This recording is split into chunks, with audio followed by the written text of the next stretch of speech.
Welcome to the deep dive. Today we're looking at some initial ideas from J.D. Fuentes. It's from a document called Basic Arousal. Right. And, that title, Basic Arousal, it might make you think one thing. Yeah, definitely raises an eyebrow. But it's actually broader. It's framed as an intro to high-impact communication, even touches on things like covert hypnosis, basically getting what you want. So not just romance, then. It's more about connecting, getting through to people on a deeper level. Exactly. And what's really interesting about these first bits we're looking at is the focus on the fundamentals. It's not jumping straight into techniques, but exploring the groundwork. The core idea seems to be that really effective communication needs to tap into emotions, into instincts. That's the foundation he's laying out. And he's up front. There are sort of two goals here. Okay. One, give you some immediately useful stuff, things to think about. But two, it's also clearly an introduction to his more extensive materials. He mentions a website, sexuallackey.com. Got it. So this is our starting point. Our mission today is kind of unpacking these foundational concepts of persuasive communication he presents right at the beginning. Let's do it. Okay, so first up, he introduces this idea he calls GutTalk. Yeah, GutTalk. And what's interesting is how he contrasts it with, how we normally think communication works. Which is usually. Well, the standard model is you give facts, arguments, right? The logic sinks in, that changes feelings or beliefs, then behavior changes. Makes sense. Yeah. Present the case, they see the light, they act differently. Pretty straightforward. But Fuentes flips that. He argues GutTalk works almost backwards. How so? It targets the feelings and beliefs directly.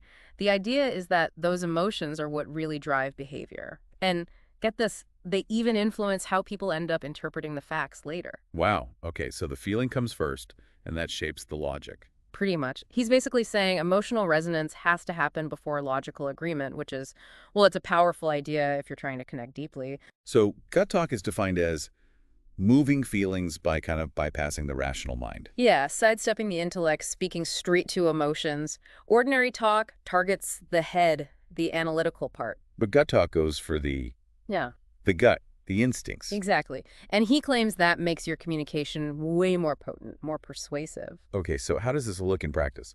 He gives examples, right? He does. One is him observing a guy in a cafe approaching a young woman. And it wasn't like a debate club meeting, I assume? Not at all. The guy tells her these elaborate stories, seemingly random, but all centering on themes of sex, college stuff, chance meetings, weird news items.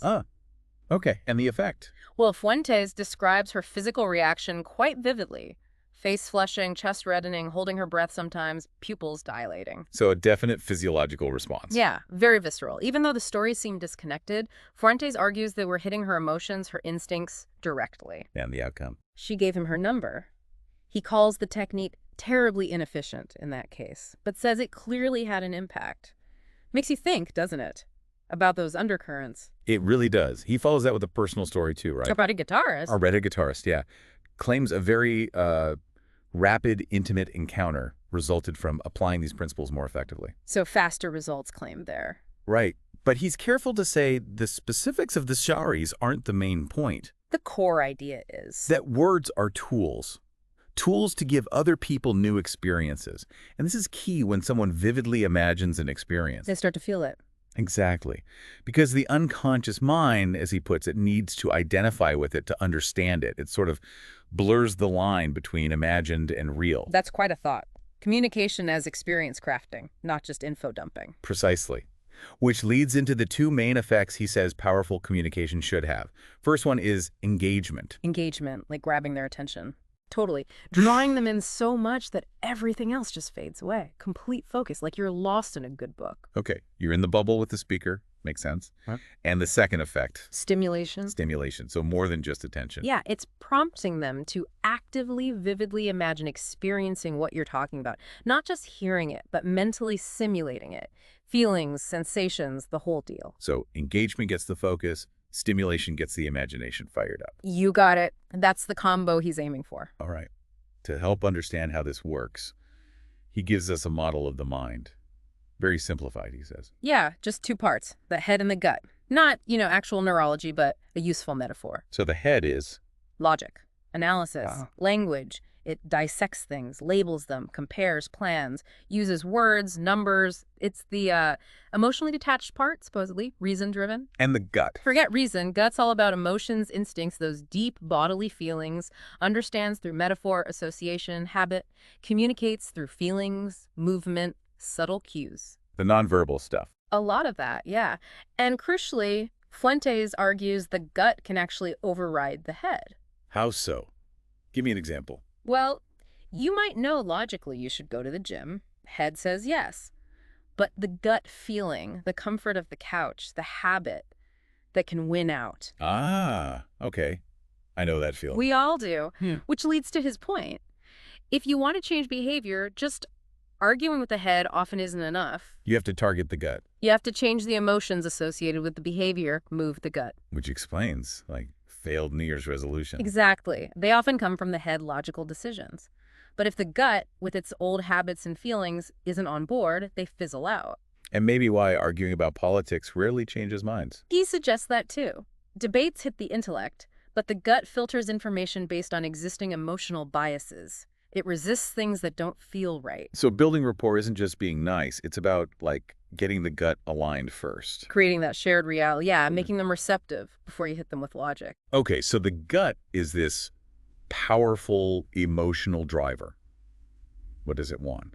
What makes it receptive? According to Fuentes, a key thing the gut seeks is sustained, accurate feedback. Verification. Verification, like confirming what it already senses. Sort of, yeah. The instinctive mind is always trying to make sense of things, looking for confirmation. When it gets information that matches its perception, It opens up. it opens up to learn, to experience more. It's looking for coherence, basically. And emotionally, this translates to wanting info that feels true. Right. Stuff you can verify with your senses right now, or things that just click with your existing beliefs. It wants validation. So to really get someone focused to engage their gut, You give them an uninterrupted stream of points they can immediately agree with, facts they can see, or beliefs they hold. It creates this smooth flow of, yes, that's true. you suggest an exercise for this, right? Yeah, like try saying a series of just factual or agreeable things to someone. Observe them. He claims they'll get really focused, maybe even a bit dreamy. Then you slip in an instruction or maybe describe an emotional state you want them to feel. And because you've built that yes momentum, The instruction or description supposedly lands with much greater impact. He gives an example, like you're just sitting here, you can hear my voice, followed by suggesting they feel relaxed, like at the beach. interesting. Okay. Moving beyond just words, we know communication is more complex. Absolutely. He really emphasizes that effective communication is about conveying similarity, shared understanding, inviting new experiences, and making the whole act of listening feel good, engaging the gut on that level. And face-to-face, the nonverbals are huge. Massive. Facial expression, posture, muscle tone, gestures, movements, voice pitch, tempo, rhythm, all alongside the actual words. And these can either boost your message or sink it. Completely. Saying one thing, but your body's screaming another, creates instant distrust or confusion. He calls the whole package words plus nonverbals are output, right?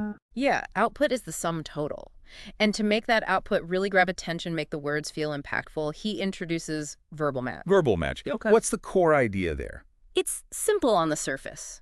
Consciously say only things the listener can verify with their senses right now, or things they already believe are true. Start on common ground. Exactly. If you start by stating things they know are true or agree with, it puts them at ease. It signals you understand their reality. And the effect of that initial agreement. Fuentes argues it makes whatever you say next feel truer, more compelling. It builds a bridge. So it captures attention, builds trust, gets them emotionally involved. Right. Opens up their imagination and emotions, making them more receptive to your main message, what he calls the punchline or the punch. Okay? And he splits verbal matching into two types. Yeah. Empirical verbal matching, stating the obvious sensory stuff. It's warm in this room, you're holding a pen. Stuff they can check right now. Exactly. Then there's abstract verbal matching, stating things you know they believe. Values, general truths they hold. Like, if you know they value hard work, saying, putting in the effort really pays off. Okay, so matching either their immediate reality or their existing beliefs. And the point is, either type increases their receptivity to whatever follows. He uses diagrams even, showing how matching beliefs lowers resistance while mismatching raises it instantly. Work with their reality, not against it. Makes sense. So why does this verbal matching work so well? He talks about alignment. Right. Alignment is the underlying principle. Verbal matching works because it validates the listener's perceptions, their way of seeing the world. It confirms the reality. Exactly. And when you do that, their instinctive mind, the gut, kind of tags you as a reliable source, someone who gets it. This person sees things accurately, like me. Pretty much. And once Huh. you have that subconscious, trustworthy source label, your next suggestions just carry more weight, less resistance. Is that why, like, salespeople or speakers sometimes start with really obvious statements? He suggests that's exactly it. Intellectually, you might think, well, duh, but the gut feels that agreement, that alignment. It subtly lowers defenses. He mentioned a lawyer doing this too. Yeah, a defense attorney starting closing arguments with just undeniable facts about being in court, testimony heard, blunt verbal matching to get that initial yes from the jury. So the core idea is that agreement creates alignment, and alignment feels good, feels right. People crave it. That's the argument. It's comfortable, reassuring, and makes communication feel effective. Okay, and he breaks alignment down further, right? Internal and external. Yes. Let's start with internal alignment. Internal. That's about me, the speaker. It's about consistency within your own output. Do your face, posture, voice tone all match and support your words? Congruence, basically. Exactly. When it all lines up, you seem believable, genuine, your message hits harder. And if it doesn't line up, like saying you're excited with a flat voice, That's a violation of internal alignment. Yeah. Creates dissonance, makes it hard for the listener to fully buy in. Okay, so that's internal. What about external alignment? external alignment is about the match between your output and the listener's output, or their emotional state, physical state, or even their abstract belief. So aligning with them. Right. Achieving external alignment creates that feeling of similarity, trust, and makes them more receptive. And verbal matching is one way to do that. A key way, yeah. But there are others too, Like, subtly mirroring things. Maybe their posture, their pace of speaking, rhythm of movement, even things like shared values or dressing similarly. But subtlety is key, obvious. Mimicking feels fake. right, don't be creepy about it. Definitely not. It's about creating a feeling of connection, not a calculated copy. He suggests a strategy here, like which alignment to focus on first. Yeah, his advice is generally establish external alignment first. Build the trust, the rapport, the openness. Make them feel understood and comfortable. Exactly. Then, when you deliver your main point, your punch, make sure your internal alignment is rock solid, so your message lands with authenticity and impact. Build the bridge, then send the message across strongly. That's a good way to put it. Now, when you get this alignment really strong, this deep rapport, Fuentes mentioned something called the alpha state. Ah, yes, the alpha state. He borrows the term from, brainwave stuff associated with relaxation and suggestibility. So what happens in this state, according to him? The idea is the critical analytical part becomes more passive, it quiets down, Okay. and the gut, the emotional instinctive part becomes highly receptive to input, especially from the person who induced the state. All right. So they become more suggestible, basically. That's the implication. It highlights the power of creating that calm, receptive environment before you try to influence or persuade. How would you know if someone's in this alpha state? Signs. He mentions two main looks, either very relaxed, maybe dreamy features, Hmm. or very intent focus, but with a sort of glassy, unfocused gaze. Yeah, behaviorally. Stillness, passivity, almost like they're just waiting for you to speak next. How long does it last? As long as it feels good, basically. If it gets boring or uncomfortable, they'll drift out. But he notes, sometimes re-entering it can lead to an even deeper state. Like a good massage, you stay as long as it's pleasant. And the big deal about this state is The impact of your communication gets amplified. Vague words can suddenly create vivid images or sensations in their mind because that critical filter is turned down. their subconscious is more open. That seems to be the idea he's presenting. Okay, so we've got the head, the gut, and alignment targeting the gut. Fuentes makes a point that even if superficial similarities don't logically mean you should trust someone. Emotionally, instinctively, that's often what happens. Alignment creates trust on a gut level. He talks about communication having two channels again. Yeah, logical info via words and emotional info via all the nonverbal nuances. Head focuses on cause-effect logic. And the gut. The gut just notices associations. Similarity is associated with rapport and trust. So if you create similarity, The gut might assume trust is warranted. that's the potential effect. He mentions postural echo, people naturally mirroring each other when in rapport. It's a form of external alignment. So you can kind of engineer that feeling. By consciously creating external alignment, yeah. Even if they don't consciously feel similar initially, their gut might make the connection. Similarity, rapport, each trust. And he stresses again that words are just a fraction of the message. A tiny fraction in face-to-face, he argues. Most of it is the nuanced gestures, inflections, expressions. The dots and dashes versus the waveform analogy. Exactly. Words are the simple dots and dashes. The nonverbals are the rich waveform, the juicy curves and troughs carrying all the emotional information. And the gut cares about those curves. That's what GutTalk leverages, packing emotional peaks and valleys into seemingly simple words to hit the gut directly. Which brings us back to internal alignment and projecting integrity, or congruence.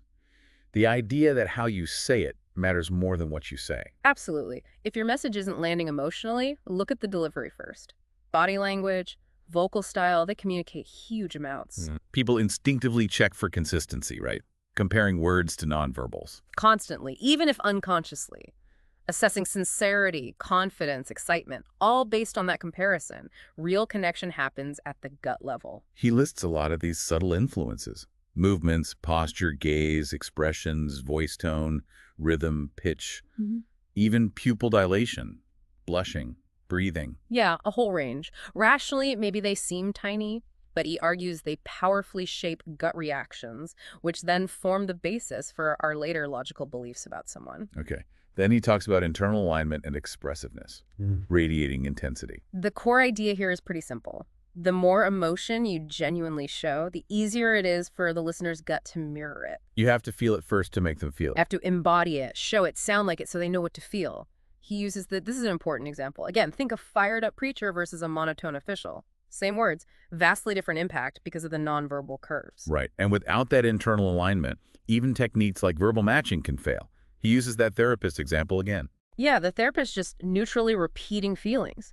No emotional leadership, no momentum. It falls flat because the therapist isn't feeling it. Contrasted with a therapist who maybe acts out a feeling like frustration. Exactly. That conveys empathy, understanding on a gut level. So the two keys to engaging the gut, one, match their experience. Internal alignment. Then two, synchronize your outputs, your internal alignment, to convey the feeling authentically. Okay, are there shortcuts?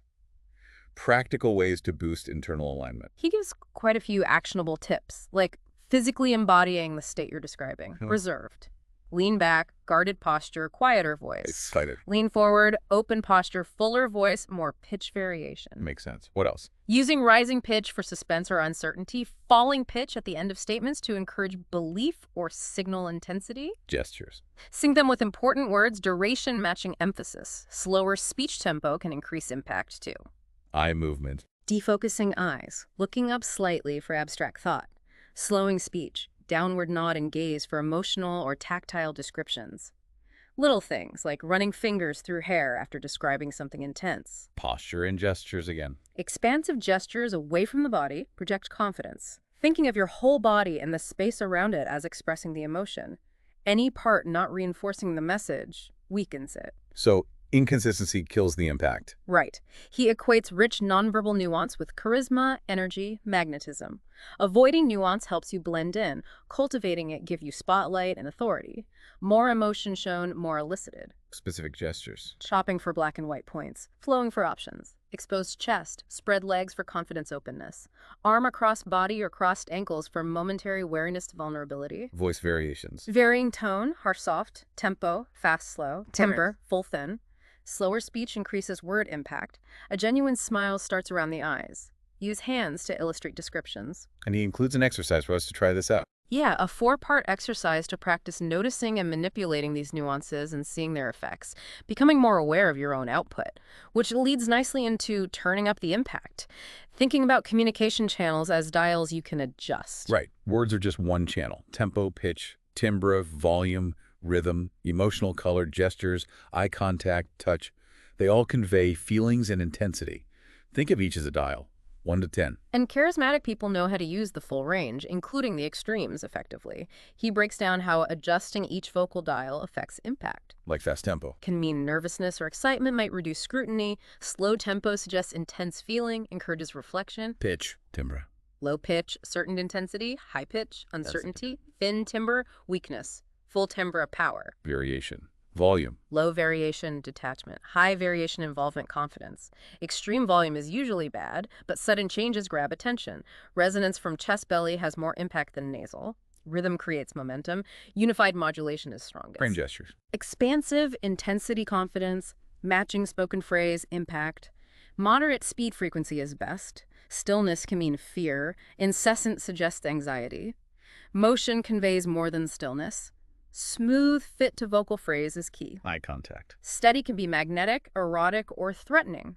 Minimal suggests unwillingness to connect intensely. And touch. Slight moderate touch, if appropriate, boosts positive emotion. Absence reduces impact. Too much is overwhelming, threatening. So it's about consciously tuning all these elements to amplify your intended message and emotional effect. Okay, let's swing back to external alignment. Creating trust. He recaps, build it with verbal matching, belief senses, and nonverbal matching, postural echo, rhythm emulation.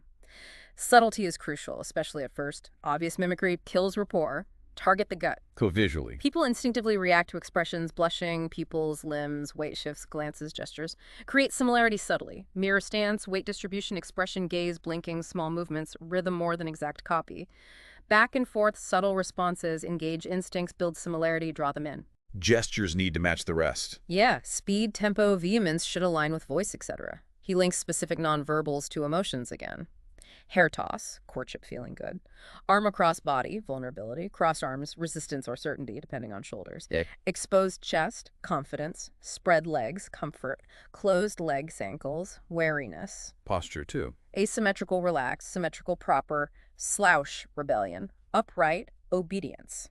High symmetry, obedience, avoiding fault. High asymmetry, defiance, challenge. And tactily. Touch. Mentions the librarian study again, even brief, seemingly accidental touch creates positive feelings. Auditorily. Sound. Pleasant sounds are more influential. Slower, deeper, resonant voice, more impact. Once rapport's built, try aligning speech pace with their breathing. Pause on exhale, speak on inhale, taper volume, pitch. Mentions effective tempo, matching their emotional rhythm, powerful but potentially overwhelming. Simpler. Match their speaking rate. So the strategy remains. External alignment first to open them up emotionally. Then strong internal alignment to drive the message home with impact. Okay, to make all this less abstract, he tells a story. Edgar and Gareth. Right. Frames it as a way to see these ideas in action, the different paths you can take. Two brothers learn communication skills, get magical sacks from a weaver. One sack self-repairs, the other transforms contents, but has limited space. Edgar takes the self-repairing one, thinks quantity. Gareth takes the transforming one, more cautious. They split up. Edgar. Greedily stuffs his sack, thinking it'll just fix itself. Quantity, best use. Gareth. More careful. Inspects fruit. Flawed stuff rots, good stuff transforms. Shiny apple gets a gold stem. Sometimes things become animals, even people. He becomes mellow, lets the transformed things go. What happens to Edgar's sack? Keeps breaking from overfilling. His lesson. Grab faster before it breaks. Sees the sack as unpredictable. And Gareth, with limited space. Learns careful selection, giving away, trading. Gains fame, gets offered the best things. Edgar's habits become obvious. Yeah, people notice his frantic grabbing. Starts traveling at night. Gareth's perspective shifts. Sees the whole world as magical sacks offering things he likes. Edgar finds. Caves. Filled with bugs. Feels they don't judge his eating habits. Gareth has a realization. Sees every person as a magical sack. Lets his old sack go. And the old sack? Blows into Edgar's cave. Edgar hesitates. Can he digest cloth? Then stuffs it in his overflowing sack. Likes the sound of ripping seams. Identifies as he who lives in caves, etc. While Gareth decides to. Becomes someone else's magical sack. Seeks another weaver.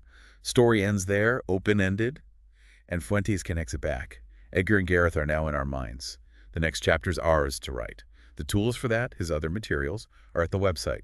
It's a neat allegory for different approaches to communication and receiving from the world. Right. Finally, the final thoughts. He addresses us, the listeners, directly. Yeah, prompts you to think about people in your life who might benefit from a change in perspective, a transformation. And he summarizes the key techniques again. Quickly, yeah.